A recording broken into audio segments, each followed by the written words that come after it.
Hello, welcome back to the series on passing examination without tears. We have been discussing on why students fail examinations. So far, we have looked at the pre-examination factors and the point of examination factors. Today, we are going to consider the post-examination factors. There are several factors after you have written the exam that can cause failure. Most of these factors are actually outside the control, immediate control of the student. And I'll start with examiners' idiosyncrasies and bias. There are certain biases and idiosyncrasies that the examiner has that may influence his marking. Essay questions particularly, even though there's a marking guide, there's some level of subjectivity that could be influenced by the examiner's idiosyncrasies and bias. And I want to list them one by one. First, we have the gender bias. It is possible that gender bias could come into the assessment. You may be surprised, but that is true. Gender bias could come into the assessment. For example, you may have a male by his upbringing and sometimes cultural background.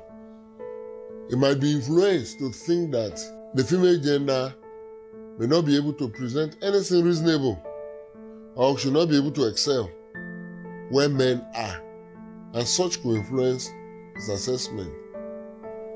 It is funny but sadly true that this could happen. Or sometimes it may be the female that feels that the male, maybe they are too cocky and all that, and then want to be so strict to try to prove that what men can do, the female gender can also do better. This bias is strong and sometimes could influence the assessment of student scripts. The next is the examiner's knowledge deficiency.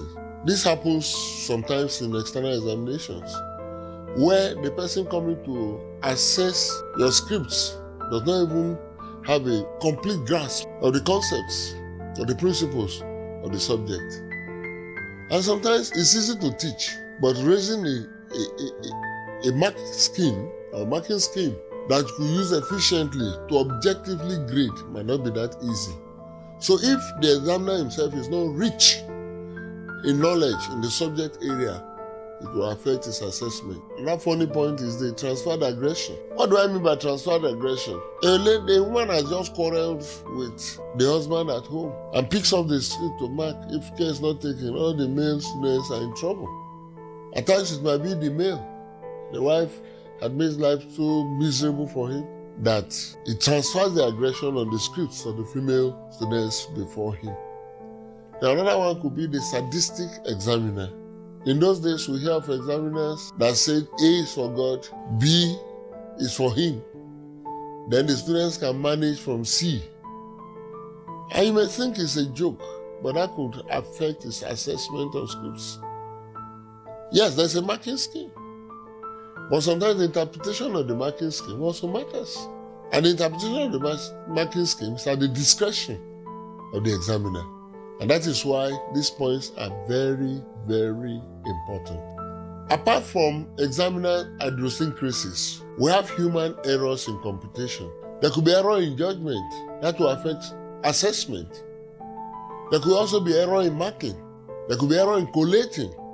All these will serve sometimes to depress the mark of the students. I've been an examiner to many institutions. I've been an examiner at different levels, at A levels and also at the university level. And as an external examiner for undergraduate works, sometimes when I pick scripts and I begin to look at the way the scoring is done, I discover that the examiner sometimes could be careless and leave certain marks out. In collating, you see somebody has 6/15. But by the time you tally all the scores, it goes up to 10/15. That means that 4 marks have been lost like that due to collation error or computation error, as the case may be. Also, there are times that either due to fatigue, particularly when the examiner is in a hurry, or rather, is struggling to meet up with the deadline. And he has about 500 students and is just writing out the scores. It's possible there are times that somebody with an A score could end up with an E. Meanwhile, the person with the E score has an A because there's a shift in the writing. The next one is the system errors in computation.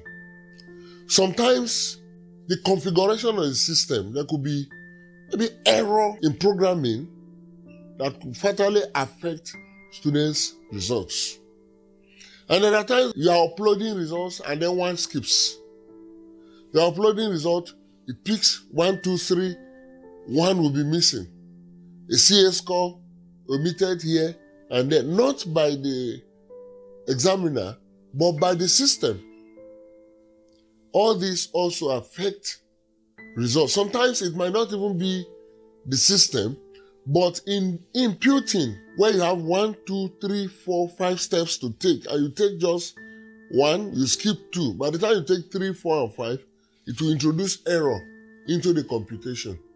All these affect students' results, and they are real. Now, why am I bringing it up in a series on why students fail exams? Because they are important. Now, what do you do as a student? What you do as a student, after you have written your exams, it's now time to pray. I believe in prayer.